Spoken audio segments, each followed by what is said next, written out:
Femme de Dieu, Jessica. Amen. Je vous salue dans le nom de Jésus. Amen. Que Dieu vous bénisse. Amen. Ce soir, nous nous retrouvons encore une fois à l'émission Sondons les Écritures avec la prophétesse Adore Nathalie Faveur. Donc, maman, nous sommes toutes oui pour le message de ce soir. Alléluia. Amen. Que Dieu te bénisse encore une fois. Amen. Le message que je vais prêcher aujourd'hui est le message, le thème que j'ai ouvert depuis 3 semaines maintenant, qui est le mystère des 2 portes. Alléluia. Amen. Et je crois que nous avons vécu des semaines formidables, des semaines extraordinaires. Mais je ne pourrais pas commencer le message sans rappeler que nous sommes dans un nouveau mois. Nous sommes dans le mois de septembre, le 9e mois de l'année 2012. Et depuis le début de l'année 2012, le Seigneur avait donné une révélation. Il avait dit qu'il allait opérer au travers de Genèse 49. Et il avait donné des orientations claires en disant que Jacob a eu 12 fils et qu'il a béni ses 12 fils. Même ceux qui étaient sous la malédiction ont fini par avoir une grâce, une promesse de restauration et de transformation de leur destinée. Et lorsque nous prenons le livre de Genèse 49, nous voyons un bon Dieu, un grand Dieu, qui fait des choses extraordinaires. Et depuis le premier verset de Genèse 49, Jacob, qui était le représentant de la bouche de Dieu, a prophétisé sur ses enfants. Il a parlé sur Ruben au verset 3 en disant: Ruben, toi mon premier-né, ma force est les prémices de ma vigueur, supérieure en dignité et supérieure en puissance, impétueux comme les eaux. Il lui avait dit à l'époque qu'il n'aurait pas la prééminence, mais la grâce de Dieu a fait que Ruben a vu sa destinée changer. Et le Seigneur nous a dit quand il a ouvert l'année que plutôt que nous nous consacrions et nous nous concentrions sur l'échec de Ruben, nous devions comprendre que nous ne devons pas faire ce que Ruben a fait pour ne pas tomber dans la malédiction qui a dû le frapper. Ensuite, il a parlé sur Lévi et Siméon au verset 5, Genèse 49, verset 5. Il a dit: Siméon et Lévi sont frères. Leurs glaives sont des instruments de violence. Que mon âme n'entre point dans leur conciliabule. Que mon esprit ne s'unisse point à leur assemblée. Parce que eux aussi, ils avaient fait en sorte que Jacob se retrouve face à un peuple avec qui il avait tissé alliance. Mais ils avaient versé le sang parce que leur sœur Dina avait été violentée par le fils du roi de Sichem.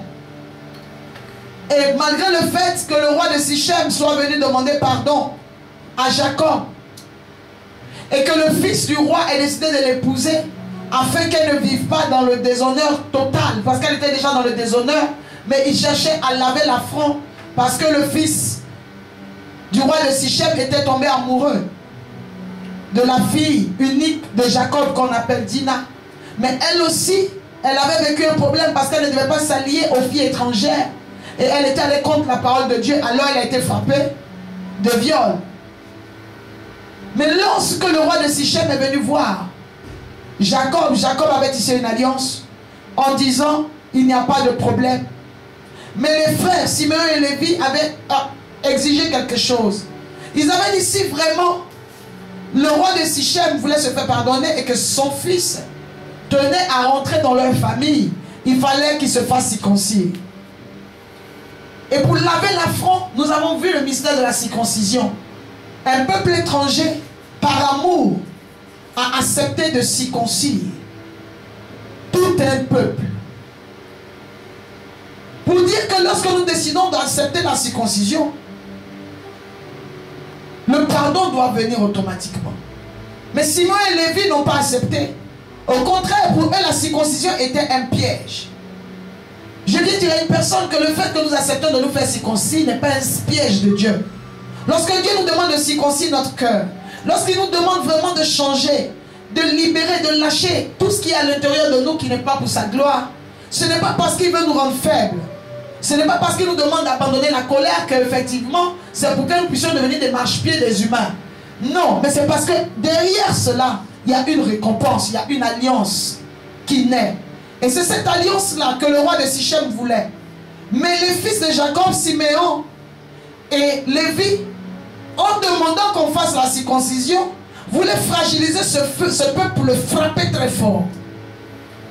Alors le roi de Sichem et ses enfants, des jeunes et vieux, pour rentrer dans l'alliance d'Abraham, d'Isaac et de Jacob, ont accepté de se faire circoncire sexuellement.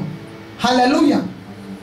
Et pendant qu'ils étaient fragiles, les frères de Dina, qui étaient les enfants de Jacob, mais qui étaient de la même mère que Dina, ont frappé le peuple de Sichem. Ils les ont tués du plus petit au plus grand. Alors que le père de Jacob avait déjà donné sa parole. Parce que quelque part on pourrait dire que Dieu a profité de ce temps-là, a profité de cet événement pour gagner des âmes.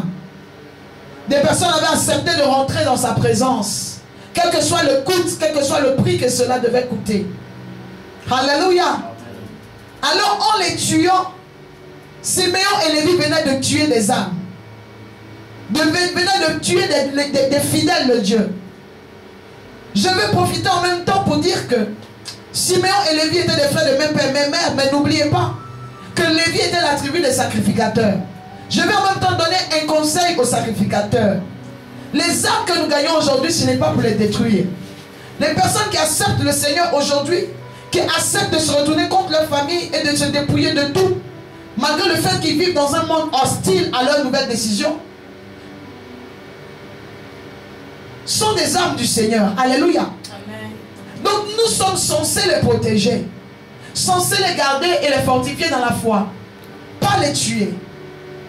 Et à cause de ce qui a été fait, alors que Lévi faisait partie des tribus, normalement qui devaient porter le sacerdoce, surtout quand les personnes acceptaient de s'attacher à notre Dieu, au Dieu d'Israël, au Dieu véritable, le Seigneur n'a pas été content. Et Jacob a dit qu'à cause de la malédiction qui planait, il n'acceptait pas. Lorsque nous lisons le livre de Genèse 49, à partir du verset 5 et 6, il a dit qu'il n'acceptait pas d'entrer dans le conciliabule. Alors je vais dire à une personne aujourd'hui que nous ne devons pas accepter de rentrer dans le conciliabule de tout ce qui n'est pas pour la gloire de Dieu. Mais nous devons implorer la crainte de Dieu, implorer le pardon de Dieu, afin qu'il puisse nous laver, même nous serviteurs de Dieu. Afin qu'il puisse nous laver toute personne qui a été introduite dans ces péchés-là, alors que nous disons que nous servons l'Éternel. Je prie que l'Éternel fasse du bien à quelqu'un au travers de l'ouverture du message que je suis en train de faire. J'explique afin que nous puissions comprendre pourquoi est-ce que je vais parler d'une tribu tout à l'heure. La Bible nous dit ensuite au verset 6 que mon esprit ne s'unisse point à leur colère, à leur assemblée, car dans leur colère ils ont tué des hommes. Et dans leur méchanceté, ils ont coupé les jarrets des taureaux. Le jarret du taureau, c'est sa force. C'est le jarret du taureau qui fait que le taureau est maintenu malgré son poids. Alors nous ne devons pas couper le jarret du taureau par méchanceté. Nous ne devons pas enseigner, prêcher l'évangile, alors qu'en fait, ça fragilise le peuple. Si nous coupons le jarret de taureau, il faut que ça apporte quelque chose forcément au taureau d'une manière ou d'une autre. Parce que même pour parler de Jacob, je pourrais dire que le Seigneur a coupé le jarret de Jacob, qui est un taureau très puissant. Alléluia. Parce que lorsqu'il s'est battu avec l'ange à Péniel, où il s'est battu avec Dieu et a eu la victoire, la Bible dit que l'Éternel a déboîté sa hanche. Alléluia. Amen. Donc on pourrait dire que le Seigneur a coupé le jarret du taureau parce qu'il a commencé à boiter. Mais le fait qu'il boitait ne retirait rien à sa destinée, ne retirait rien aux promesses très puissantes que l'Éternel avait formées sur sa vie. La promesse qu'il serait puissant, la promesse qu'il serait établi, la promesse qu'il serait père d'une nouvelle génération. Alléluia. Amen. Ça a brisé quelque chose en lui, c'est vrai, mais ça a brisé le côté usurpateur, ça a brisé le côté doubleur, ça a brisé le côté voleur que signifiait son nom premier. Alléluia. Amen. Jacob, et après qu'il ait été brisé parce que sa hanche a été déboîtée, donc ça le ralentissait dans son élan. Il avait maintenant besoin de Dieu comme support. Il avait besoin de Dieu comme appui. Alléluia. En cela, il a reçu le nom de Israël. Pour dire que nous devons comprendre les mystères de Dieu. Nous ne pouvons pas couper les jarrets de taureau et que ça fragilise cette personne physiquement et spirituellement. Nous pouvons dire aux gens d'accepter le Seigneur, que ces personnes payent le prix, qu'on leur montre même comment est-ce qu'on paye le prix pour le Seigneur. Mais spirituellement, quelque temps après, nous devons voir des signes qui accompagnent. Parce que le frère de Jacob, qu'on appelle Esaü, il avait décidé de le tuer à cause du mystère du droit d'aînesse, à cause du plat de lentilles que lui-même il avait bradé. Alléluia. Amen. Mais nous avons vu que malgré le fait que Jacob ait été déboîté, handicapé d'une certaine manière, son frère n'a pas pu avoir accès à sa vie. Pour dire à une personne que peut-être que tu te sens handicapé aujourd'hui parce que tu as rencontré l'ange du Seigneur, parce que la parole de Dieu aujourd'hui est un instrument pour déboîter ta hanche. Ça te fragilise quelque part parce que tu ne peux pas faire ce que les autres font. Aujourd'hui, des personnes peuvent avoir des voitures. Aujourd'hui, des personnes peuvent avoir des maisons. Les gens peuvent avoir des biens. Tu te dis, mais quand est-ce que j'en aurai? Je te dis que tu en auras. Si c'est réellement en Christ que tu as mis ta confiance et que tu marches selon ses préceptes, que tu es attaché à sa parole, que tu crois en son onction, que tu es soumis et discipliné dans sa maison, tôt ou tard, tu finiras par voir la gloire de ce Dieu-là. Alléluia. Mais même si les gens semblent t'avoir dépassé, parce que tu te sens handicapé, tu te sens limité quelque part, c'est dans la suite des temps, écoute-moi bien, que tu verras la main d'un grand Dieu qui fera de grandes choses à l'intérieur de cette vie-là. Alléluia. Si tu es béni ce soir, tu dis que c'est mon message. C'est mon message.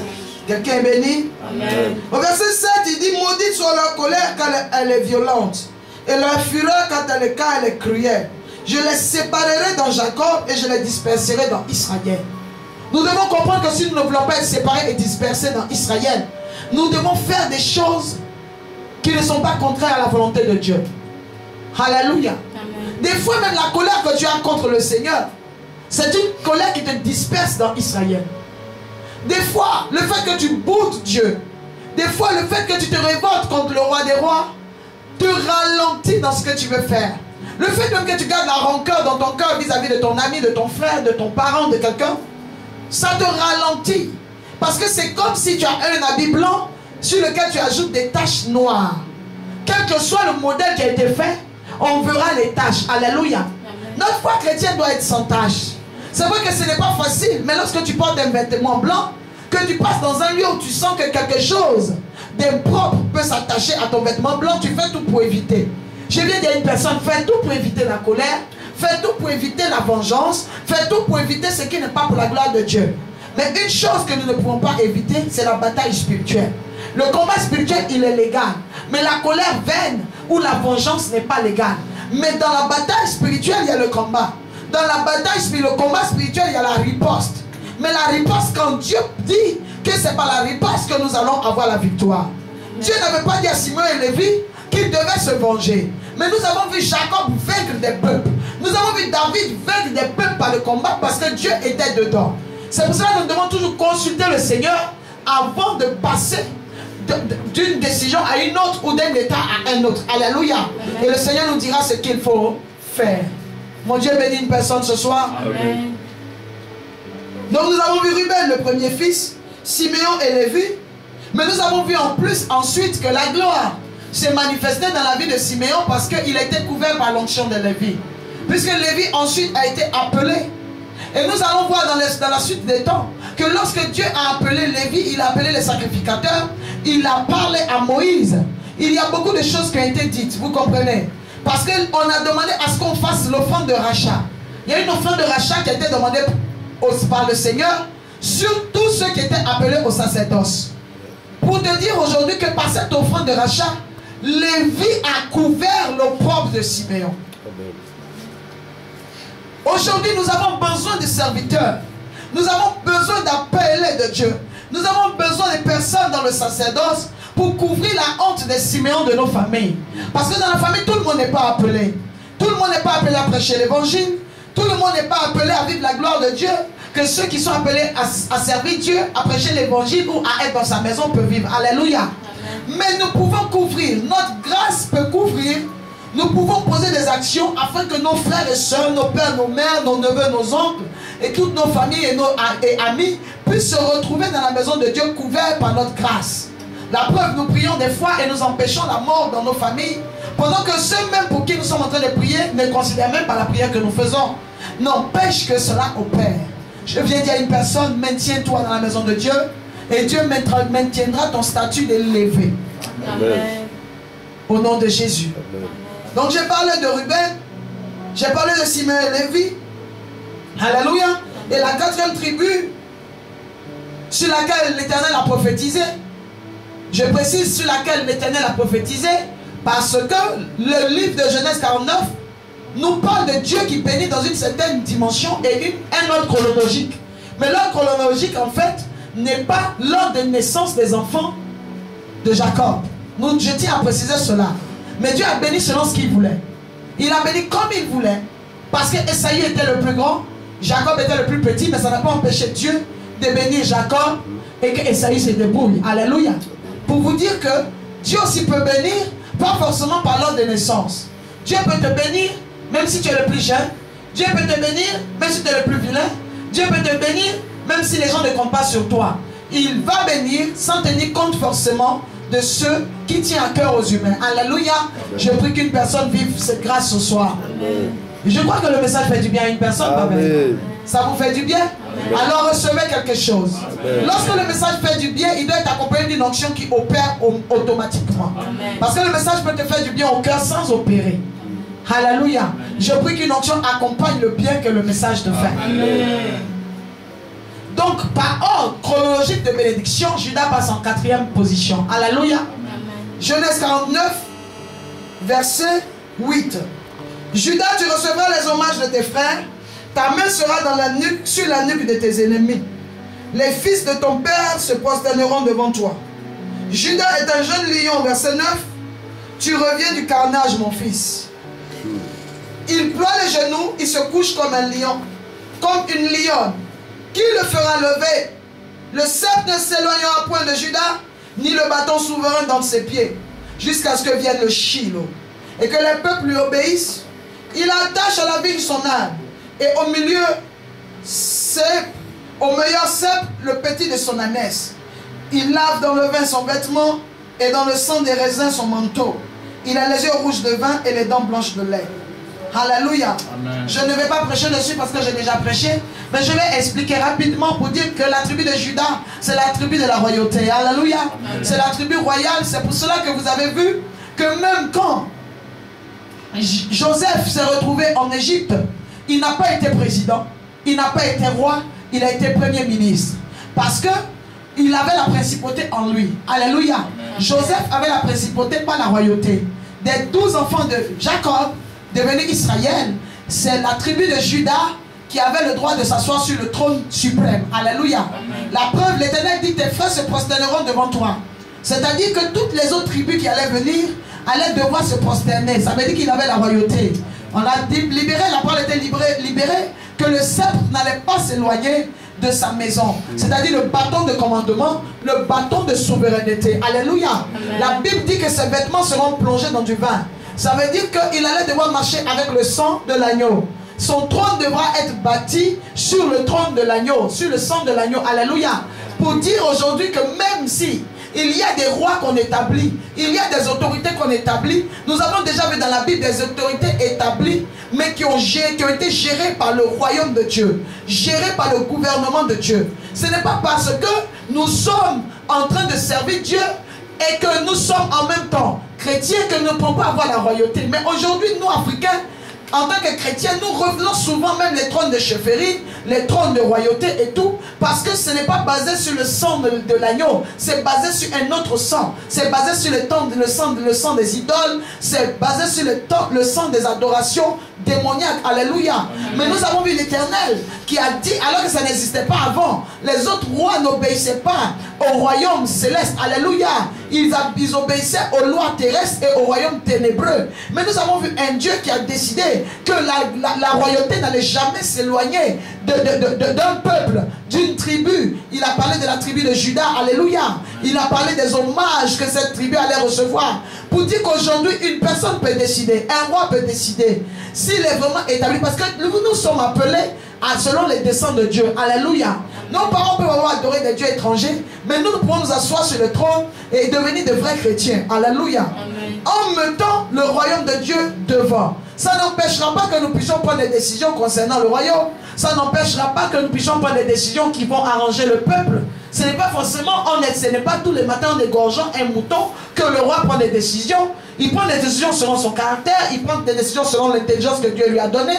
Parce qu'il faut même un manteau. Il faut une onction pour pouvoir gérer un peuple. Alléluia. Et notre Dieu, sans nous tromper, a quand même est le Dieu suprême qui a créé le monde, qui a créé l'humanité, qui a dit que la terre soit et la terre fut, qui a donné des limites à tout. Même les pays que nous gérons aujourd'hui ont été créés par Dieu. Nous sommes seulement en train d'être des administrateurs. Alléluia. Mais nous devons reconnaître que l'Éternel est tout puissant et qu'il peut inspirer, il peut oindre, il peut bénir, il peut communiquer son onction à une personne pour pouvoir gérer des peuples. Nous gérons des entreprises, nous gérons des nations, nous gérons beaucoup de choses. C'est vrai que peut-être vous direz non, ça n'a rien à voir, parce que ce qui concerne la chefferie ou la royauté, ça concerne la culture, notre culture, et ça concerne nos tribus. Mais même vos tribus ont commencé à partir de quoi? Ça a commencé à partir d'une décision de quelqu'un un jour. Alléluia. Quand Dieu a créé la terre, il n'y avait pas de roi. Quand il a créé la terre, il n'y avait pas de chef. Alléluia. Mais les choses se sont développées au fur et à mesure selon l'inspiration divine qui a été dénaturée par l'ennemi. Puisque Satan cherche à tout prix à être roi. Satan cherche à tout prix à être appelé roi des rois. Donc lui aussi, il inspire des choses pour des personnes incultes spirituellement qui ne connaissent pas. Et ces personnes pensent que c'est lui qui est le roi des rois qu'on adore. Alors que celui qui a tout créé, vous savez que ce n'est pas Satan. Ne déconnons pas. Soyons réalistes. Celui qui a tout créé, ce n'est pas le diable. Alléluia. Amen. Même quand on parle de la culture, la Bible dit quoi? Vous allez dire que nous parlons de langues différentes selon les groupes ethniques et tout. Mais retournons à la Bible. La diversité de langues a commencé quand les hommes ont décidé de faire la tour de Babel. Ce ne sont pas eux-mêmes qui ont été inspirés de parler des langues différentes. Même les groupes ethniques dont on parle aujourd'hui, qui ont décidé d'avoir des castes, des institutions, d'avoir tout ce que vous voyez aujourd'hui. Vous dites non, les royaumes et tout sont hiérarchisés, sont bien organisés et tout. Mais d'où cela vient? D'où cela vient? Même les ethnies que nous parlons aujourd'hui, la Bible nous explique d'où ça vient. On vous dira non, ceux-là sont venus de Ghana, mais les Ghanéens ont commencé à parler à chanter à partir d'où? On vous dira non, ils viennent de Libéria, ils ont commencé à parler libérien à partir d'où? On vous dira non, ceux-là viennent de la Chine, le premier qui a parlé chinois, il vient d'où? Alléluia. Si nous croyons que la terre a vraiment été détruite et qu'il y a eu Noé et ses fils et leurs femmes, 8 qui ont fait la terre, vous devez comprendre que c'était la volonté de Dieu que cela fasse la terre, que cela peuple la terre. Comment cela a été fait jusqu'à aujourd'hui, mystère. Alléluia. Amen. Donc vous devez croire que Dieu peut tout organiser. Le diable, moi je dis que même les royaumes et tout que nous voyons aujourd'hui, ils peuvent être dirigés avec tout ce que vous voyez, mais en croyant réellement que Jésus-Christ est Seigneur. Il y a des peuples qui ont dépassé ce stade-là aujourd'hui. Il y a des royaumes qui sont des royaumes civilisés. On parle de civilisation par rapport à quoi? On parle aussi d'émancipation, par rapport à l'émancipation, par rapport à l'évolution. Alléluia. Vous ne voulez pas adorer le Dieu véritable, mais vous voulez l'électricité. Vous emmenez tout le temps des dossiers à la présidence, dans des endroits, pour qu'on vous amène de l'eau courante. Vous dites qu'il y a des problèmes d'excision, il y a des problèmes de ceci, mais c'est dû à vos coutumes. Le diable qui vous a donné des totems, c'est lui qui fait que vous restez dans la forêt. Mais les forêts là, il y en a qu'on peut enlever et puis construire des belles maisons. La terre a commencé quelque part. Abidjan n'était pas comme ça. Mais regardez aujourd'hui, vous tous vous cherchez une maison, que vous soyez chef coutumier ou pas. Les chefs de village, ils ont des maisons au village, mais ils ont des maisons à Abidjan. Parce que s'ils viennent à Abidjan, ils ne peuvent pas dormir à l'hôtel en tant que chef du village. Ça veut dire qu'il y a des choses qui nous intéressent quand ça nous arrange. Alléluia. Amen. Dieu est Dieu, nous devons comprendre toutes ces choses-là. Nous pouvons diriger un peuple. Nous pouvons diriger des personnes sans forcément être des féticheurs. Parce que l'intelligence que le roi a, je Je crois que ce n'est pas son joujou, ni son fétiche, ni le poulet qui l'égorge là, qui lui donne la révélation tous les matins de comment il va régler les problèmes du village. C'est un don de Dieu. Alléluia. Amen. Alors, nous avons vu une tribu comme la tribu de Judas, à qui Dieu a dit que les hommages seront faits. Ce n'est pas parce que tu vas laisser la coutume que les hommages ne te seront pas faits si tu es roi. Mais il faut être clair. La preuve, même en tant que féticheur ou animiste, vous avez vu que chaque village adore un Dieu différent. Il n'y a pas une unanimité de Dieu qui est due à l'adoration de tous les chefs ou les rois. Vous ne pouvez pas me montrer que tous les rois adorent par exemple la panthère. Il y en a qui adorent les cabris, il y en a les lézards, il y en a qui adorent les chats, il y en a qui adorent les hiboux, il y en a qui adorent les serpents, évidemment. Alléluia. Mais ils arrivent à s'entendre malgré ça. Mais quand un roi va décider, lui, de n'adorer ni python, de n'adorer ni margouilla, lézard, fourmis, escargot, des choses comme ça qu'on ne mange pas, c'est terrible, vous ne savez pas ce que vous ratez. Décidez d'adorer toutes ces choses-là. Alléluia. Et lui, il dit non. Bon, comme vous avez choisi oiseau, vous avez choisi serpent, vous avez choisi lion, vous avez choisi tigre. Moi, je ne choisis pas tout ça. Pour moi, là, on va pas le dessiner ou le peindre quelque part. Mais ce sont les mêmes signes. Vous allez voir les signes que vous trouvez. La puissance que vous recevez, je vais manifester une autre puissance, mais sans avoir forcément besoin d'égorger comme vous égorgez tous les jours. Parce que pour moi, il a déjà fait son sacrifice, il a déjà égorgé il y a longtemps. Les gens vont dire non, on ne veut pas. Il va décider que ce soit Jésus qui règne, ils vont dire non, ils ne veulent pas. Mais ce roi-là ne veut pas se fatiguer, il ne veut pas tous les jours se salir son vêtement blanc pour égorger. Parce qu'en voulant forcément qu'un roi égorge les animaux, vous voulez qu'il adore votre Dieu. Alors que lui sait sur quelle base il est monté sur son trône. Je viens dire à une personne que l'Esprit de Dieu nous ouvre son esprit. Amen. Afin que nous puissions comprendre les choses du royaume. Amen. Donc nous pouvons être établis comme Judas et puis régner. La plupart des rois qui adoraient d'autres dieux n'ont pas pu vaincre David. Pour revenir encore à ce que je disais tout à l'heure que Joseph n'a pas pu être roi, il a été seulement prince. Parce que c'était à Judas que revenait la royauté. Alléluia. Mais pour vous toucher encore, je vais vous dire quoi. Il y a eu un roi avant David qu'on appelait Saül. Saül était issu de la tribu benjamite. Mais David était de la tribu de Judas à qui la royauté avait été donnée. Le dernier mois de l'année, c'est le 12e mois. Mais le 12e fils s'appelait Benjamin. Donc Saül était issu de la tribu de Benjamin. Mais quand vous regardez bien ce qui s'est passé,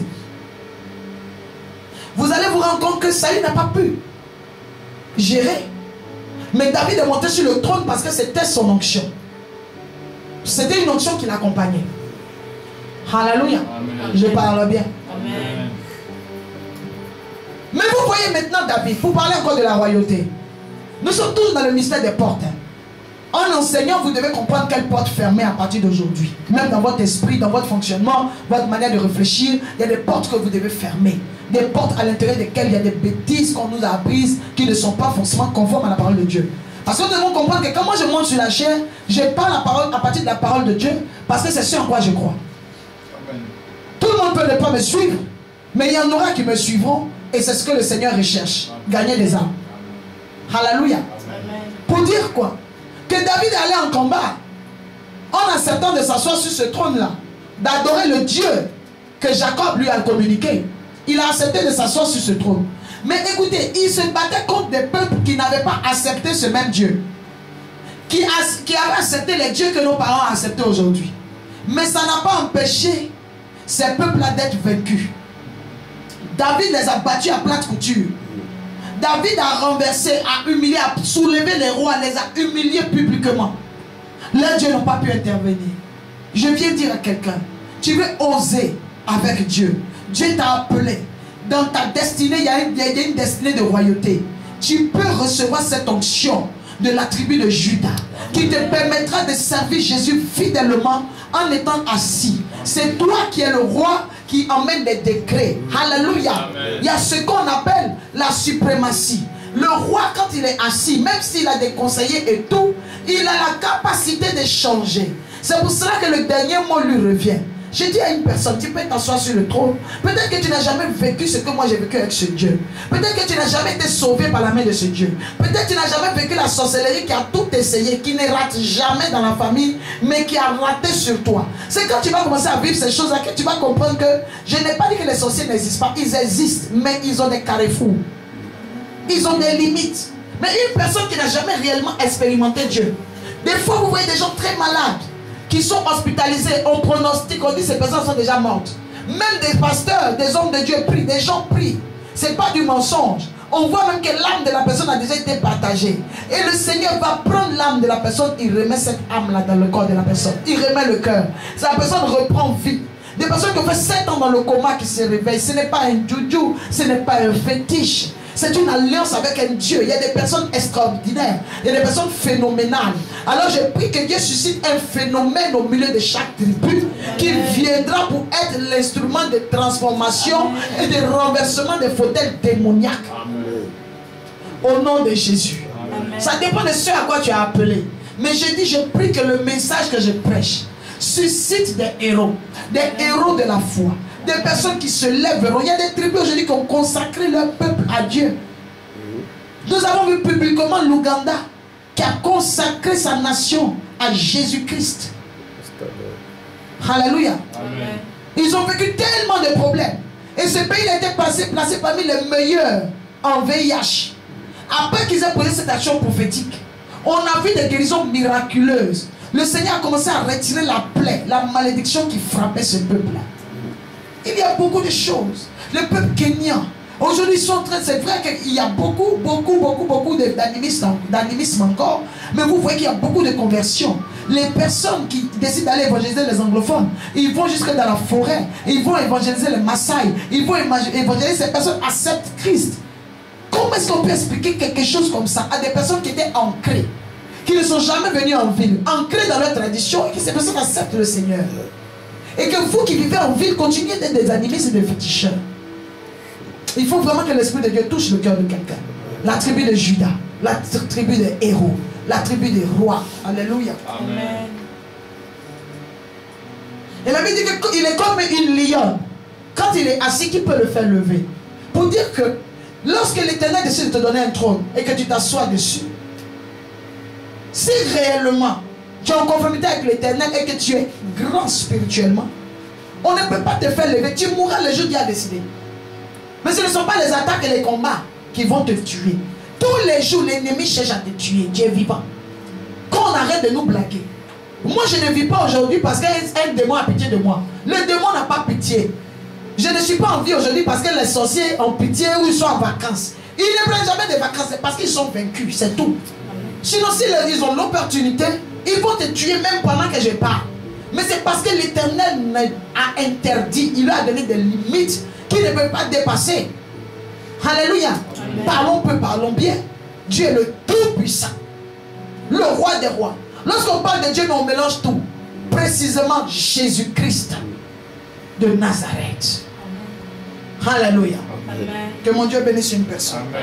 L'Éternel te fait asseoir. Personne ne peut te faire lever. Amen. Le 5e fils s'appelait Zabulon, au verset 13.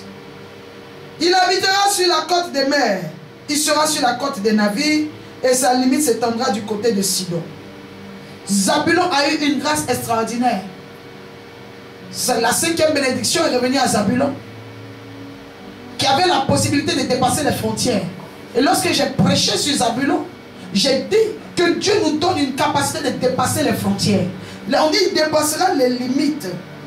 Et sa limite s'étendra du côté de Sidon. C'est-à-dire que c'était le mois où nous pouvons briser les limites. Tout esprit de limitation dans notre vie et élargir notre tente. Que mon Dieu bénisse quelqu'un.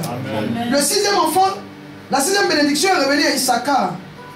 Il est comme au verset 14, un âne robuste qui se couche dans les étables.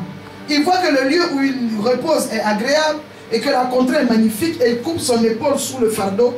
Il s'assujettit à une tribu. Alléluia. Amen. Quand j'ai prêché sur cela, j'ai expliqué que la tribu d'Issachar est une tribu comme un âne robuste qui se couche dans les étables.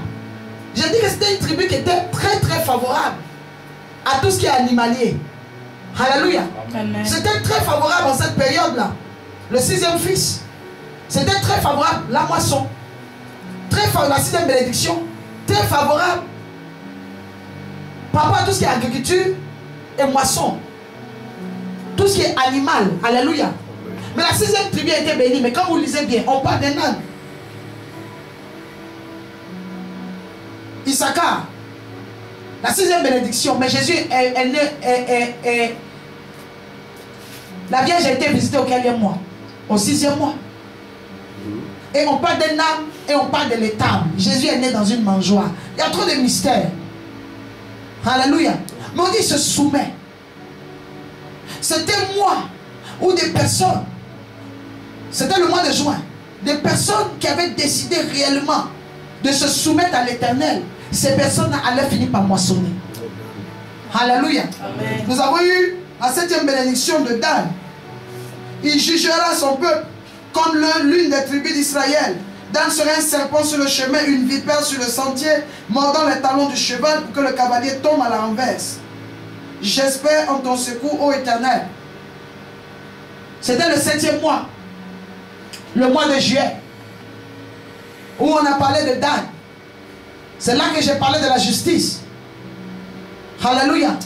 Nous avons convoqué les gens devant le tribunal divin, afin que l'Éternel règle les problèmes, afin que l'Éternel coupe, tranche, où la sorcellerie fatigue, la sorcellerie emmène, la sorcellerie retarde, que le Seigneur ferme les portes. Et nous avons vu Dieu fermer la porte de la sorcellerie, de la maladie, de l'échec, du chômage, et il ouvre de nouvelles portes pour le peuple. Nous avons été visités, nous avons été bénis par le Seigneur. Pour que vous puissiez comprendre, si le Seigneur me permet d'enseigner maintenant, alors que j'enseignais cela à l'église, ça veut dire qu'il y a un mystère qui est caché, quelqu'un a besoin de cela pour être béni. Amen. Alléluia. Amen. Et nous avons vu Dan, juge. Nous avons vu aussi le Seigneur qui avait décidé de lever des gens, afin que ces personnes puissent trancher. Les personnes qui allaient maintenant prendre des décisions. Alléluia. Amen. Et on a dit que Dan allait être un serpent, qui allait mordre le talon du cheval. C'est-à-dire qu'il y a des personnes qui allaient très vite, des personnes qui dévançaient en se basant sur leur force, ou même ce qui avait été volé à d'autres. Alléluia. Mais Dan était en train de mettre l'équilibre maintenant. Il retardait ceux qui avançaient alors qu'ils étaient en train d'avancer avec la grâce d'autrui. Et ça a été un mois très béni, le mois de juillet. Alléluia. Amen. Et nous avons eu le 8e mois qui était le mois passé, le mois de Gad.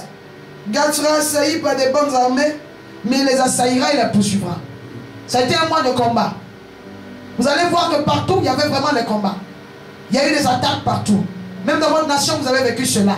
Ce sont des signes qui accompagnent des fois des paroles prophétiques. Alléluia. Mais l'Éternel a étendu sa main sur nous. Il a étendu sa main sur la nation. Alléluia. Amen. Et nous avons vu un grand Dieu qui a fait de grandes choses. Parce qu'aujourd'hui, le peuple a besoin de travailler. Le peuple a besoin de manger. Les gens ont besoin de se soigner. Il y a des femmes enceintes. Il y a des enfants qui naissent. Des gens qui ont besoin d'être cultivés, d'aller à l'école, d'être instruits. Alors, le Seigneur, il opère. Il étend sa main afin que les humains qui vivent à l'intérieur d'une nation puissent évoluer. Amen. Alléluia. Amen. Amen. C'était un mois de combat, mais la Bible a dit à la fin quelque chose de très fort, que Gad assaillira. Et quand j'enseignais la semaine dernière, j'ai dit, le mois dernier, j'ai dit, je ne suis pas en train de parler de votre Côte d'Ivoire, qui va gagner, qui va perdre, qui va faire quoi. C'est pas ce que j'ai dit. Mais j'ai dit que nous sommes en plein combat en ce moment concernant les forces des ténèbres. Ton problème aujourd'hui, c'est la sorcellerie qui t'empêche. Tu déposes tes dossiers, on ne te prend pas. C'est ça ton problème aujourd'hui. Ce sont des bandes armées sataniques que l'ennemi a lancées contre toi pour t'empêcher d'évoluer. Mais on a dit au 8e mois que nous allons finir par renverser. Et je viens dire à une personne qui a déposé son dossier quelque part, mon Dieu sera avec toi. Je viens dire à une personne, Gad est fini, le mois de Gad est fini, le 8e mois, tu vas voir des portes s'ouvrir. Je te dis la vérité. Quelque chose va se passer, on t'appellera, dis Amen.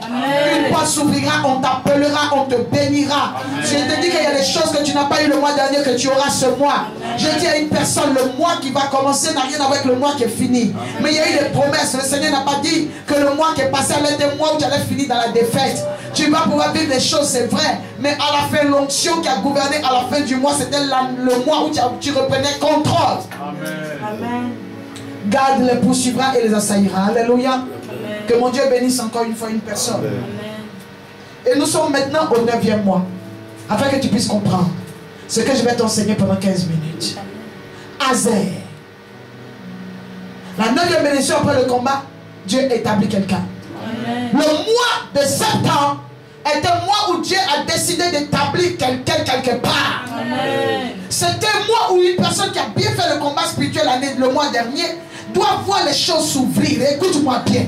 Ne marche pas le mois de septembre avec l'esprit doute. Écoute-moi bien. 9, c'est le chiffre de l'enfantement. Toute femme qui prend une grossesse enfante le 9e mois. 9, c'est le chiffre de l'accomplissement.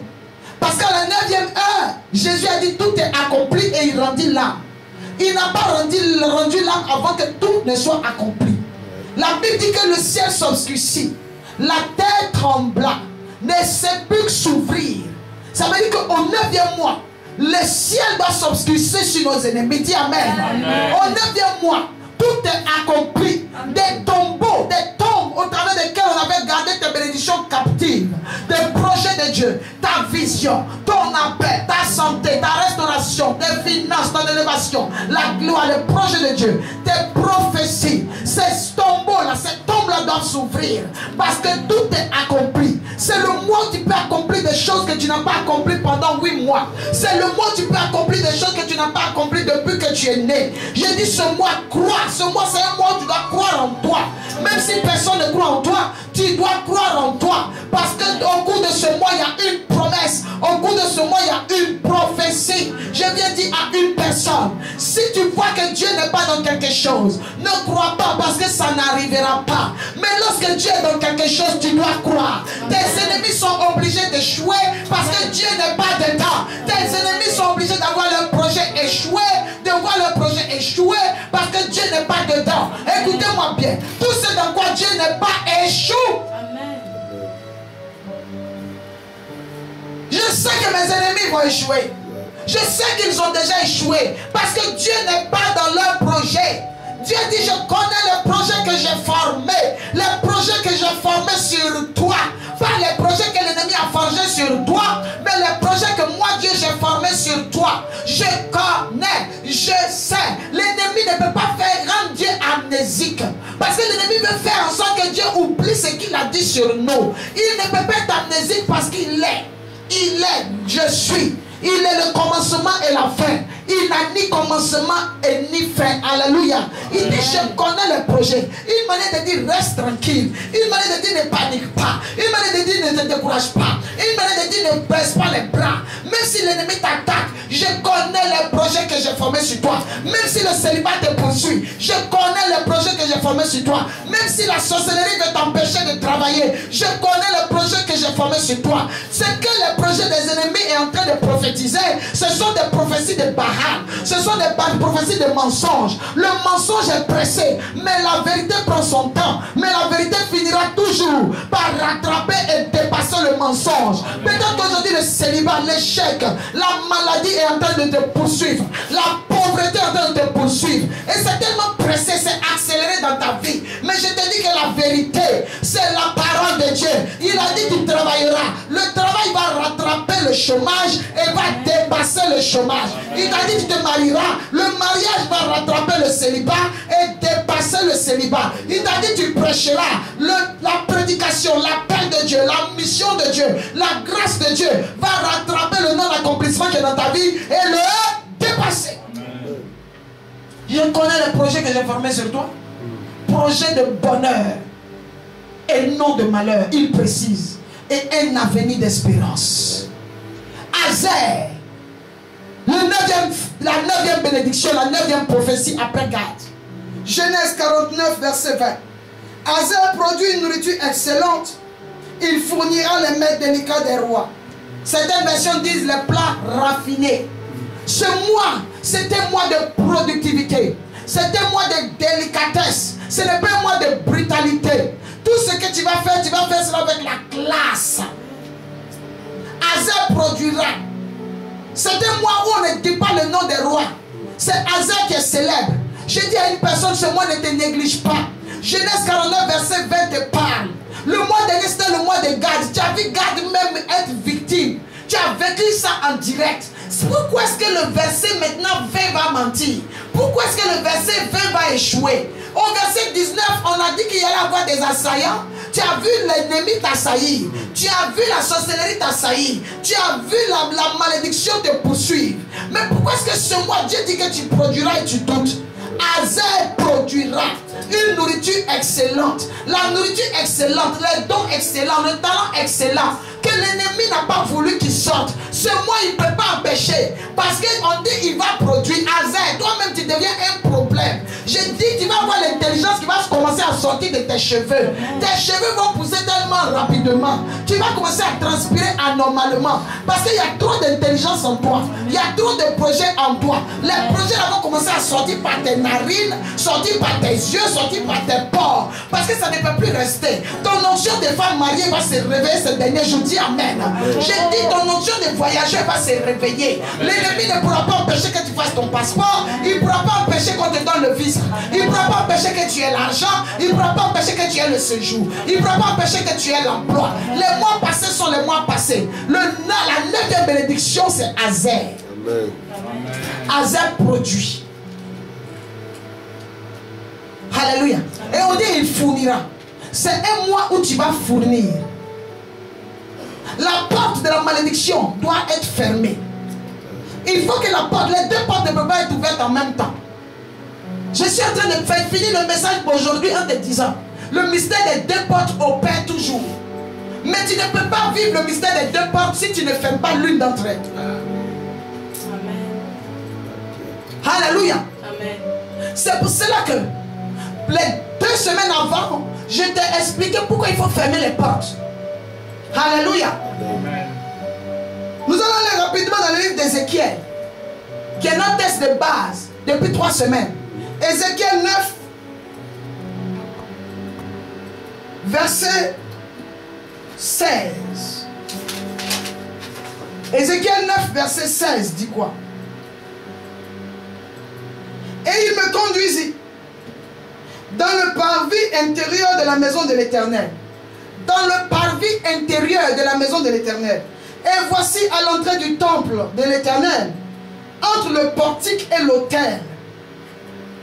À l'entrée du temple de l'Éternel, entre le portique et l'autel, il y avait environ 25 hommes, tournant le dos au temple de l'Éternel et le visage vers l'Orient.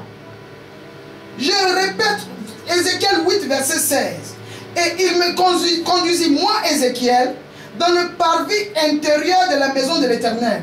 Et voici à l'entrée du temple de l'Éternel, entre le portique et l'autel, il y avait environ 25 hommes, tournant le dos au peuple de l'Éternel et le visage vers l'Orient, et ils se prosternaient à l'Orient devant le soleil. Au verset 17, et il me dit, vois-tu, fils de l'homme, est-ce trop peu pour la maison de Juda de commettre les abominations qu'ils commettent ici? Faut-il encore qu'ils remplissent le pays de violence et qu'ils ne cessent de m'irriter? Voici, ils approchent le rameau de leur nez. Moi aussi, j'agirai avec fureur. Mon œil sera sans pitié et je n'aurai point de miséricorde.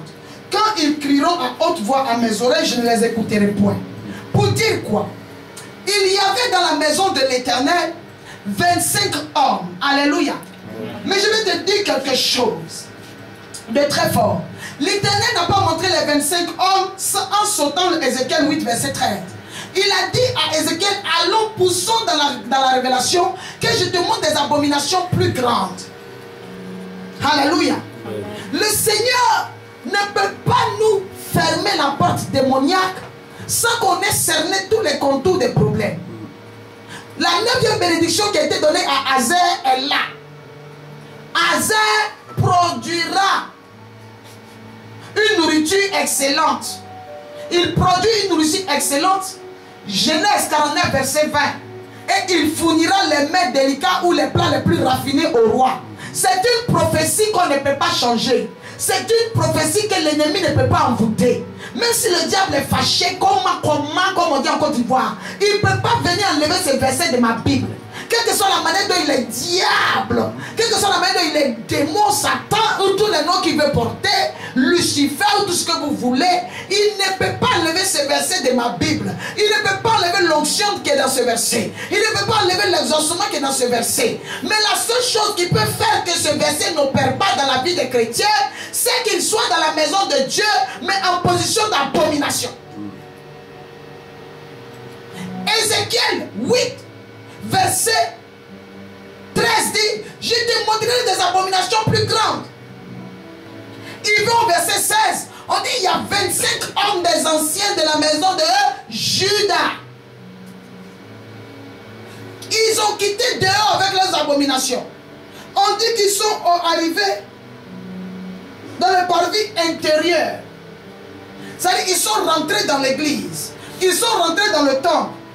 Et à l'entrée du temple, il y avait entre le portique et l'autel. C'est-à-dire qu'ils ont dépassé le lieu saint. Maintenant, ils étaient entre le lieu saint et le lieu très saint et l'autel de Dieu. Ils sont montés dans la chose sacerdotale. Ils sont rentrés dans la dimension, dans la Shekinah de Dieu. Ils sont arrivés où, normalement, la gloire de Dieu doit descendre. Dieu ne peut pas faire descendre sa gloire s'il vient trouver le lieu où sa gloire doit descendre occupé. Et la Bible dit qu'il y avait 25 hommes. Les 25 hommes représentent un aspect.